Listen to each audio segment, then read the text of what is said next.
A Room of One's Own by Virginia Woolf. 5. I had come at last, in the course of this rambling, to the shelves which hold books by the living, by women and by men. For there are almost as many books written by women now as by men, or, if that is not yet quite true, if the male is still the voluble sex, it is certainly true that women no longer write novels solely. There are Jane Harrison's books on Greek archaeology, Vernon Lee's books on aesthetics, Gertrude Bell's books on Persia. There are books on all sorts of subjects where a generation ago no woman could have touched. There are poems and plays and criticism. There are histories and biographies, books of travel, books of scholarship, and research. There are even a few philosophies and books about science and economics, and though novels predominate, novels themselves may very well have changed from association with books of a different feather. The natural simplicity, the epic age of women's writing, may have gone. Reading and criticism may have given her a wider range, a greater subtlety. The impulse towards autobiography may be spent. She may be beginning to use writing as an art, not as a method of self-expression. Among these new novels one might find an answer to several such questions. I took down one of them at random. It stood at the very end of the shelf. Was called Life's Adventure, or some such title, by Mary Carmichael, and was published in this very month of October. It seems to be her first book. I said to myself, but one must read it as if it were the last volume in a fairly long series, continuing all those other books I have been glancing at. Lady Winchelsea's poems, and Aphra Bane's plays, and the novels of the four great novelists. For books continue each other, in spite of our habit of judging them separately. And I must also consider her, this unknown woman, as the descendant of all those other women whose circumstances I have been glancing at, and see what she inherits of their characteristics and restrictions. So, with a sigh, because novels so often provide an anodyne and not an antidote, glide one into torpid slumbers instead of rousing one with a burning brand, I settled down with a notebook and a pencil to make what I could of Mary Carmichael's first novel, Life's Adventure. To begin with, I ran my eye up and down the page. I'm going to get the hang of her sentences first, I said, before I load my memory with blue eyes and brown and the relationship that there may be between Chloe and Roger. There will be time for that when I've decided whether she has a pen in her hand or a pickaxe.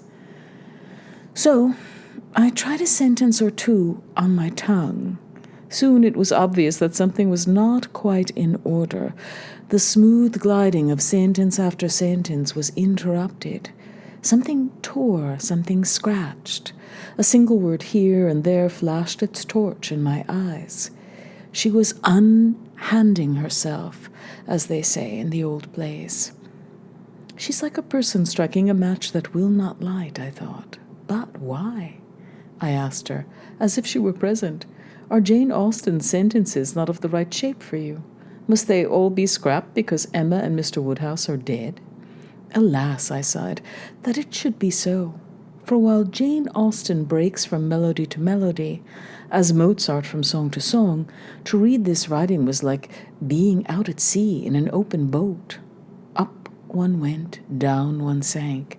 This terseness, this short-windedness might mean that she was afraid of something, afraid of being called sentimental, perhaps, or she remembers that women's writing has been called flowery and so provides a superfluity of thorns.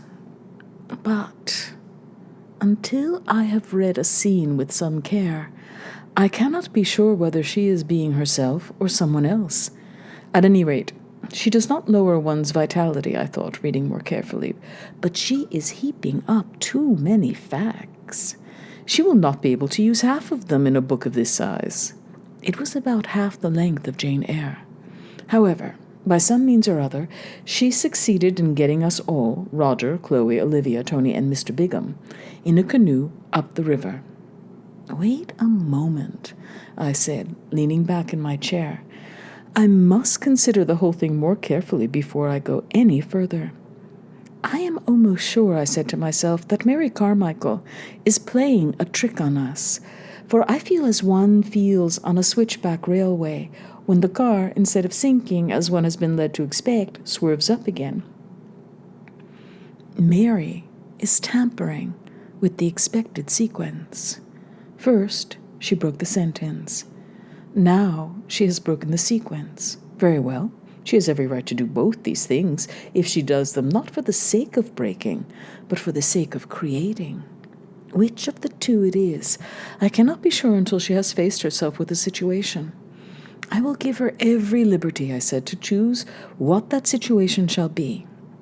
She shall make it of tin cans and old kettles if she likes, but she must convince me that she believes it to be a situation, and then, when she has made it, she must face it. She must jump. And determined to do my duty by her as a reader, if she would do her duty by me as a writer, I turned the page and read, "I am sorry to break off so abruptly. Are there no men present? Do you promise me that behind that red curtain over there, the figure of Sir Charles Byron is not concealed? We are all women, you assure me. Then, I may tell you that the very next words I read were these: Chloe liked Olivia. Do not start, do not blush. Let us admit in the privacy of our own society that these things sometimes happen. Sometimes women do like women. Chloe liked Olivia, I read. And then it struck me how immense a change there was. Chloe liked Olivia perhaps for the first time in literature. Cleopatra did not like Octavia. And how completely Antony and Cleopatra would have been altered had she done so. As it is, I thought, letting my mind, I am afraid, wander a little from life's adventure, the whole thing is simplified, conventionalized, if one dared say it, absurdly. Cleopatra's only feeling about Octavia is one of jealousy. Is she taller than I am? How does she do her hair? The play perhaps required no more. But how interesting it would have been if the relationship between the two women had been more complicated. All these relationships between women, I thought, rapidly recalling the splendid gallery of fictitious women, are too simple. So much has been left out, unattempted, and I tried to remember any case in the course of my reading where two women are represented as friends. There is an attempt at it in Diana of the Crossways. They are confidants, of course, in Racine and the Greek tragedies. They are now and then mothers and daughters, but almost without exception, they are shown in their relation to men. It was strange to think that all the great women of fiction were, until Jane Austen's day, not only seen by the other sex, but seen only in relation to the other sex. And how small a part of a woman's life is that? And how little can a man know even of that when he observes it through the black or rosy spectacles which sex puts upon his nose? Hence, perhaps, the peculiar nature of woman in fiction, the astonishing extremes of her beauty and horror, her alternations between heavenly goddess and hellish depravity, for so a lover would see her as his love rose or sank, was prosperous or unhappy. And this is not so true of the 19th century novelists, of course. Woman becomes much more various and complicated there. Indeed, it was the desire to write about women perhaps that led men by degrees to abandon the poetic drama which, with its violence, could make so little use of them, and to devise the novel as a more fitting receptacle. Even so, it remains obvious, even in the writing of Proust, that a man is terribly hampered and partial in his knowledge of women, as a woman in her knowledge of men. Also, I continued looking down at the page again, it is becoming evident that women, like men, have other interests beside the perennial interests of domesticity. Chloe liked Olivia. They shared a laboratory together. I read on and discovered that these two young women were engaged in mincing liver, which is, it seems, a cure for pernicious anemia. Although one of them was married and had, I think I am right in stating, 2 small children. Now, all that, of course, has had to be left out, and thus the splendid portrait of the fictitious woman is much too simple and much too monotonous. Suppose, for instance, that men were only represented in literature as the lovers of women, and were never the friends of men, soldiers, thinkers, dreamers. How few parts in the plays of Shakespeare could be allotted to them. How literature would suffer. We might perhaps have most of Othello and a good deal of Antony, but no Caesar, no Brutus, no Hamlet, no Lear, no Jacques. Literature would be incredibly impoverished, as indeed literature is impoverished beyond our counting by the doors that have been shut upon women. Married against their will, kept in one room and to one occupation, how could a dramatist give a full or interesting or truthful account of them? Love was the only possible interpreter. The poet was forced to be passionate or bitter, unless indeed he chose to hate women, which meant more often than not that he was unattractive to them. Now, if Chloe likes Olivia, and they share a laboratory, which of itself will make their friendship more varied and lasting because it will be less personal, if Mary Carmichael knows how to write, and I was beginning to enjoy some quality in her style, if she has a room to herself, of which I am not quite sure, if she has 500 a year of her own, but that remains to be proved, then I think that something of great importance has happened. For if Chloe likes Olivia and Mary Carmichael knows how to express it, she will light a torch in that vast chamber where nobody has yet been. It is all half-lights and profound shadows, like those serpentine caves where one goes with a candle, peering up and down, not knowing where one is stepping. And I began to read the book again, and read how Chloe watched Olivia put a jar on a shelf and say how it was time to go home to her children. "That is a sight that has never been seen since the world began," I exclaimed. And I watched, too, very curiously, for I wanted to see how Mary Carmichael set to work to catch those unrecorded gestures, those unsaid or half-said words, which form themselves no more palpably than the shadows of moths on the ceiling. When women are alone, unlit by the capricious and colored light of the other sex. "She will need to hold her breath," I said, reading on, "if she is to do it. For women are so suspicious of any interest that has not some obvious motive behind it, so terribly accustomed to concealment and suppression, that they are off at the flicker of an eye, turned observingly in their direction. The only way for you to do it," I thought, addressing Mary Carmichael as if she were here, "would be to talk of something else, looking steadily out of the window, and thus note, not with a pencil in a notebook, but in the shortest of shorthand, in words that are hardly syllabled yet.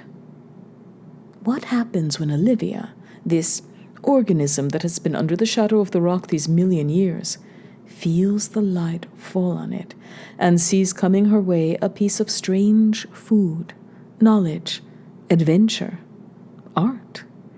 And she reaches out for it," I thought, again raising my eyes from the page, and has to devise some entirely new combination of her resources, so highly developed for other purposes, so as to absorb the new into the old, without disturbing the infinitely intricate and elaborate balance of the whole. But alas, I had done what I had determined not to do. I had slipped unthinkingly into praise of my own sex. Highly developed, infinitely intricate, such are undeniably terms of praise. And to praise one's own sex is always suspect, often silly. Moreover, in this case, how could one justify it One could not go to the map and say Columbus discovered America and Columbus was a woman, or take an apple and remark Newton discovered the laws of gravitation and Newton was a woman, or look into the sky and say airplanes are flying overhead and airplanes were invented by women. There is no mark on the wall to measure the precise height of women. There are no yard measures neatly divided into the fractions of an inch that one can lay against the qualities of a good mother, or the devotion of a daughter, or the fidelity of a sister, or the capacity of a housekeeper. Few women even now have been graded at the universities, the great trials of the professions. Army and navy, trade, politics, and diplomacy have hardly tested them. They remain even at this moment almost unclassified. But if I want to know all that a human being can tell me about Sir Holly Butts, for instance, I have only to open Burke or Debrett, and I shall find that he took such and such a degree, owns a hall, has an heir, was secretary to a board, represented Great Britain and Canada, and has received a certain number of degrees, offices, medals, and other distinctions, by which his merits are stamped upon him indelibly. Only Providence can know more about Sir Holly Butts than that. When, therefore, I say highly developed, infinitely intricate of women, I am unable to verify my words either in Whitaker, Debrett, or the university calendar. In this predicament, what can I do? And I looked at the bookcase again. There were the biographies, Johnson and Goethe and Carlyle and Sterne and Cowper and Shelley and Voltaire and Browning and many others. And I began thinking of all those great men who have for one reason or another admired, sought out, lived with, confided in, made love to, written of, trusted in, and shown what can only be described as some need of and dependence upon certain persons of the opposite sex. That all these relationships were absolutely platonic, I would not affirm, and Sir William Joyce and Hicks would probably deny.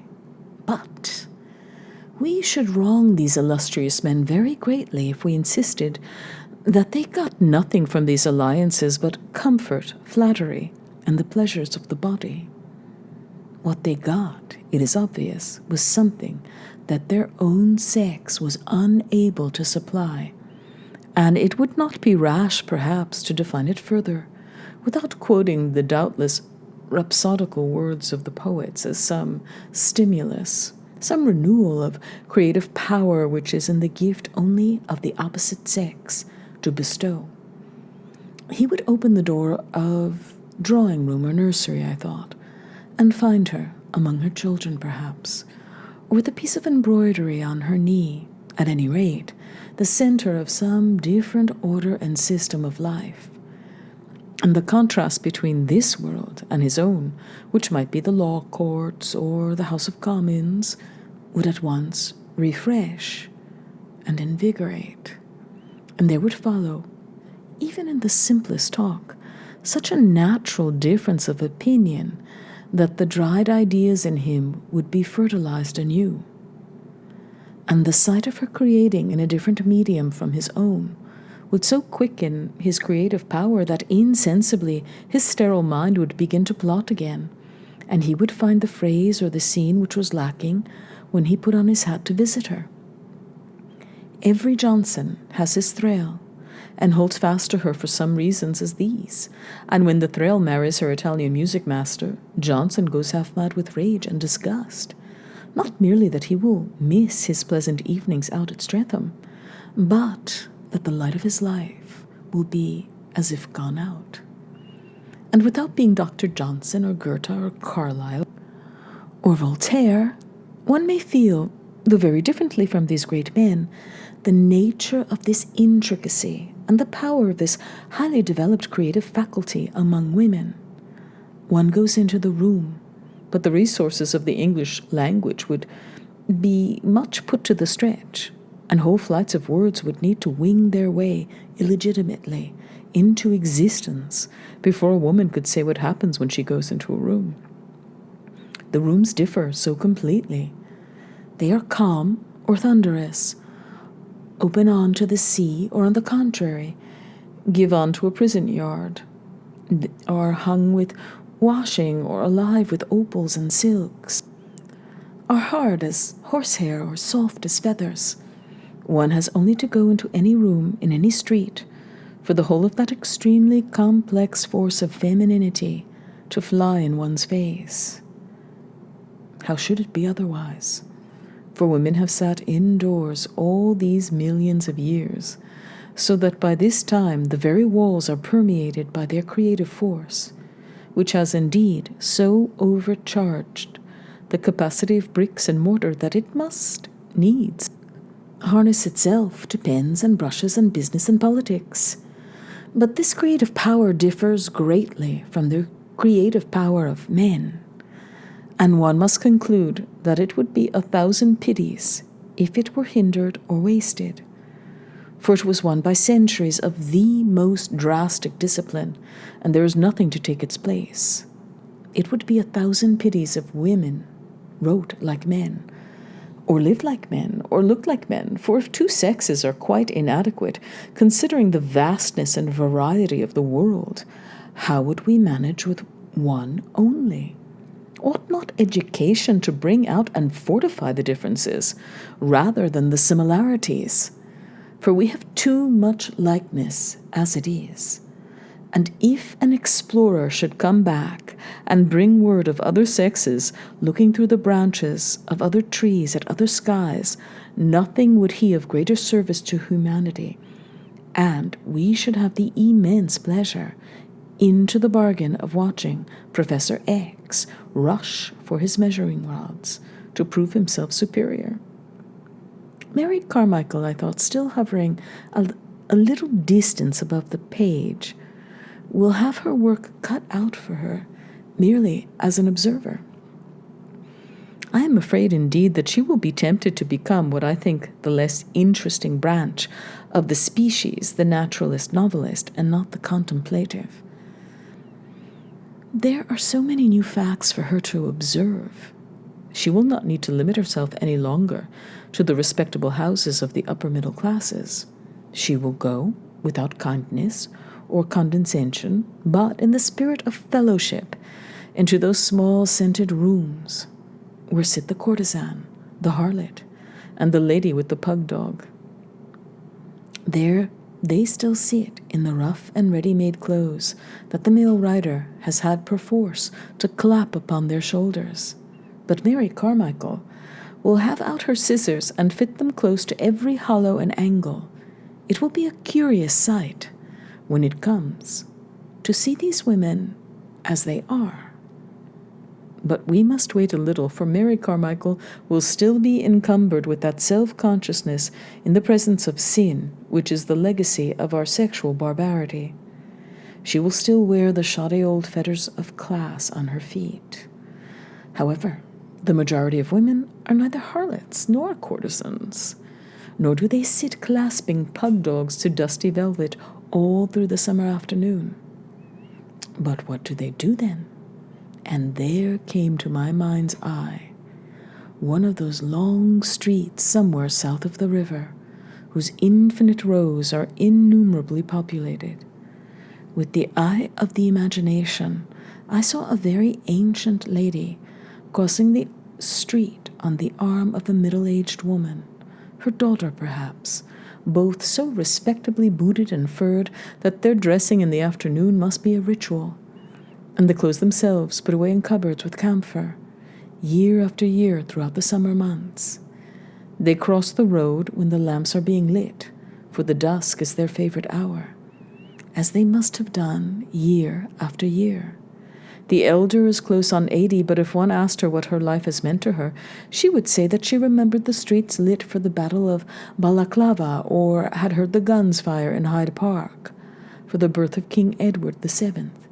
And if one asked her, longing to pin down the moment with date and season, "But what were you doing on the 5th of April, 1868?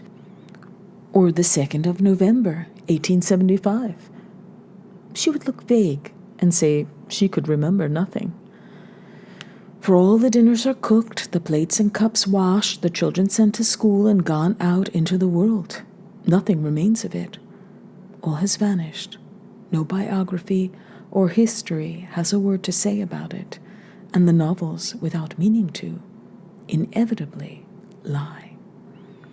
And these infinitely obscure lives remain to be recorded, I said, addressing Mary Carmichael as if she were present, and went on and thought through the streets of London, feeling in imagination the pressure of dumbness, the accumulation of unrecorded life, whether from the women at the street corners with their arms akimbo and the rings embedded in their fat swollen fingers, talking with a gesticulation like the swing of Shakespeare's words, or from the violet sellers and match sellers and old crones stationed under doorways, or from drifting girls whose faces, like waves in sun and cloud, signal the coming of men and women and the flickering lights of shop windows. All that you will have to explore, I said to Mary Carmichael, holding your torch firm in your hand. Above all, you must illumine your own soul with its profundities and its shallows and its vanities and its generosities, and say what your beauty means to you, or your plainness. And what is your relation to the ever-changing and turning world of gloves and shoes and stuffs swaying up and down among the faint scents that come through chemists' bottles, down arcades of dress material, over a floor of pseudo-marble? For in imagination I had gone into a shop. It was laid with black and white paving. It was hung astonishingly beautifully with colored ribbons. Mary Carmichael might well have a look at that in passing, I thought, for it is a sight that would lend itself to the pen as fittingly as any snowy peak or rocky gorge in the Andes. And there is the girl behind the counter, too. I would as soon have her true history as the 150th life of Napoleon or 70th study of Keats and his use of Miltonic inversion which old Professor Z and his like are now inditing. And then I went on very warily, on the very tips of my toes. So cowardly am I, so afraid of the lash that was once almost laid on my own shoulders, to murmur that she should also learn to laugh, without bitterness, at the vanities, say rather at the peculiarities, for it is a less offensive word, of the other sex. For there is a spot the size of a shilling at the back of the head which one can never see for oneself. It is one of the good offices that sex can discharge for sex, to describe that spot the size of a shilling at the back of the head. Think how much women have profited by the comments of Juvenal, the criticism of Strindberg. Think with what humanity and brilliancy men, from the earliest ages, have pointed out to women that dark place at the back of the head. And if Mary were very brave and very honest, she would go behind the other sex and tell us what she found there. A true picture of man as a whole can never be painted until a woman has described that spot the size of a shilling. Mr. Woodhouse and Mr. Casaubon are spots of that size in nature. Not, of course, that anyone in their senses would counsel her to hold up to scorn and ridicule of set purpose. Literature shows the futility of what is written in that spirit.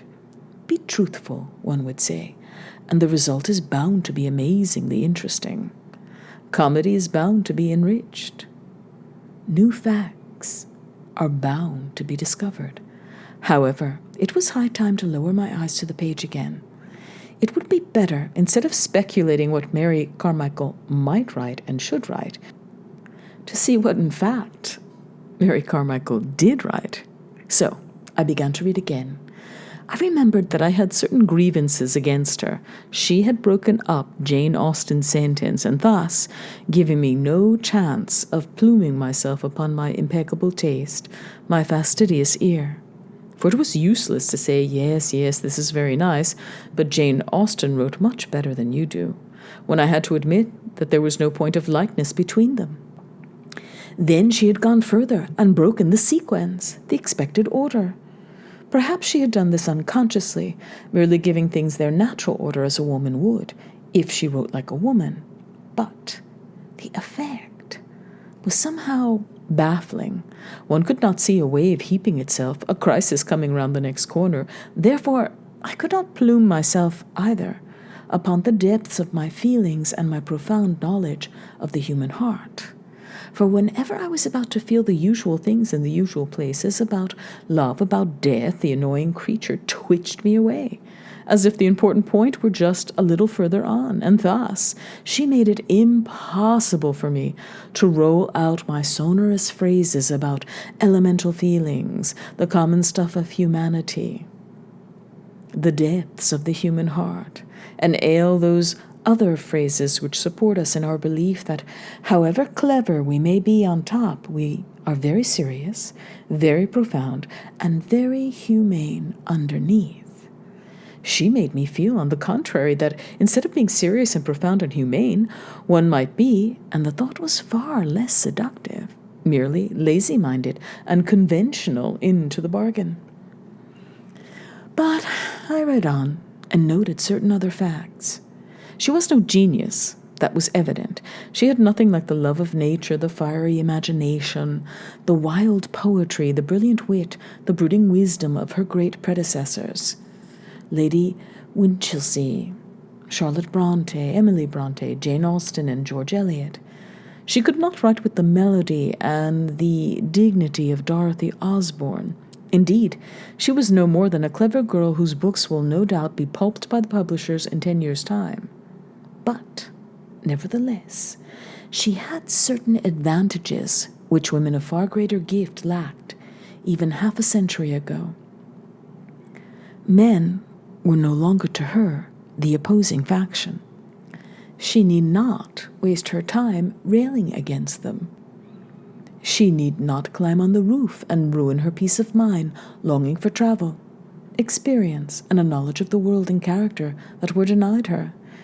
Fear and hatred were almost gone, or traces of them showed only in a slight exaggeration of the joy of freedom, a tendency to the caustic and satirical, rather than to the romantic, in her treatment of the other sex. Then there could be no doubt that as a novelist, she enjoyed some natural advantages of a high order. She had a sensibility that was very wide, eager, and free. It responded to an almost imperceptible touch on it. It feasted like a plant newly stood in the air on every sight and sound that came its way. It ranged, too, very subtly and curiously, among almost unknown or unrecorded things. It lighted on small things, and showed that perhaps they were not small after all. It brought buried things to light, and made one wonder what need there had been to bury them. Awkward though she was, and without the unconscious bearing of long descent which makes the least turn of the pen of a Thackeray or a Lamb delightful to the ear, she had, I began to think, mastered the first great lesson. She wrote as a woman, but as a woman who has forgotten that she is a woman, so that her pages were full of that curious sexual quality which comes only when sex is unconscious of itself. All this was to the good, but no abundance of sensation or fineness of perception would avail unless she could build up, out of the fleeting and the personal, the lasting edifice which remains unthrown. I had said that I would wait until she faced herself with a situation. And I meant by that until she proved by summoning, beckoning, and getting together that she was not a skimmer of surfaces merely, but had looked beneath into the depths. Now is the time, she would say to herself, at a certain moment, when, without doing anything violent, I can show the meaning of all this. And she would begin, how unmistakable that quickening is, beckoning and summoning, and there would rise up in memory, half forgotten, perhaps quite trivial, things in other chapters dropped by the way. And she would make their presence felt, while someone sewed or smoked a pipe as naturally as possible. And one would feel, as she went on writing, as if one had gone to the top of the world and seen it laid out, very majestically, beneath. At any rate, she was making the attempt, and as I watched her lengthening out for the test, I saw but hoped that she did not see the bishops and the deans, the doctors and the professors, the patriarchs and the pedagogues, all at her, shouting warning and advice. You can't do this, and you shan't do that. Fellows and scholars only allowed on the grass, ladies not admitted without a letter of introduction. Aspiring and graceful female novelists, this way. So they kept at her, like the crowd at a fence on the racecourse. And it was her trial to take her fence without looking to right or to left. If you stop to curse, you are lost, I said to her. Equally, if you stop to laugh, hesitate or fumble, and you are done for. Think only of the jump, I implored her, as if I had put the whole of my money on her back, and she went over it like a bird. But there was a fence beyond, and a fence beyond that. Whether she had the staying power, I was doubtful, for the clapping and the crying were fraying to the nerves, but she did her best.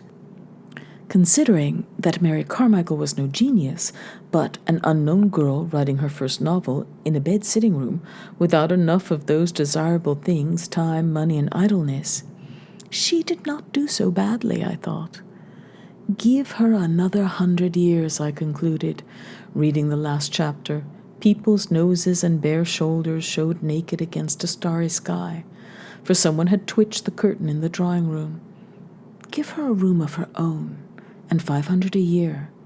Let her speak her mind, and leave out half that she now puts in, and she will write a better book one of these days. She will be a poet, I said, putting Life's Adventure by Mary Carmichael at the end of the shelf in another 100 years' time.